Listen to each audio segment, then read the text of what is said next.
एला भाई अमे जो है ने कंडोड़े पूगी गया है अमारे आम जाऊ है क्या जाऊ है नहीं तो आज केवू नहीं अमे पूगी जाऊं तो तमने खबर पड़ी जाए અને કંડોળે અહીંયા કંઈક આશ્રમ છે ને અમે જો અહીંયા ઊભી ગયા છે કારણ કે ઓલી બાજુ બહુ વરસાદ હતો તો અમે ભીના અડધા તો પલળી ગયા હતા પણ વાંધો ન થાય આ બાજુ વરસાદ ઓછો છે અને ઓલી બાજુ કંડોળાની નદીમાં પાણી આવ્યું છે દુનિયાનું ને અમારા ગામમાં ખીજગણમાં નદી પૂગે છે પણ અમે અહીંયા વિડીયો તો કારણ કે ભાઈ છે ને મારી ઈમાન શોધે ને એટલે મને બીક લાગી ત્યાં ઘણા બધા પુલ ઉપર ઊભીને છે ને વિડીયો લેતા હતા ફોટા પાડતા હતા અહીંયા ઊભીને જોતા હતા પાણી આવે છે જોરદાર એટલે જો આજુબાજુના એરિયા વાળાને કહી દઉં હું કંડોળા વાળાથી પછી આમ નદી જાય છે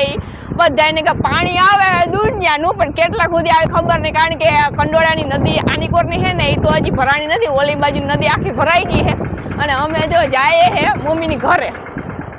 તમને અટાણે જ કહી દઉં કારણ કે હે ને તમને બધાને એમ જ થશે કે રવિના બેન વાલી ઘરે જાય ગયા જવાનું ક્યાંય ના હોય અમારે જવાનું હોય મારી મમ્મીની ઘેર કારણ કે મારા ભાઈની છોકરાની છે ને છઠ્ઠી છે ને એટલે અમારે બધા અહીંયા જવાનું છે તો હિમસુન અમે બધા જો જઈએ છે અને કંડોળે પૂગી ગયા છે અને કંડોળા નદીમાં પાણી આવે છે ભાઈ પણ કેટલુંક આવે ની ખબર નથી જો ઉપર બહુ વરસાદ હોય ને તો પાણી આવશે દુનિયાનું અને હવે અમે જઈએ છે ઘેરે મમ્મીને એમ છે કે વરસાદ ચાલુ હોય છે એ બાજુ પણ એ બાજુ તો આ બાજુ એટલો નથી કઈ એટલે હવે વેલા વરસાદ આવે એની મોર ઘરે પૂગી જાય કાયમ શું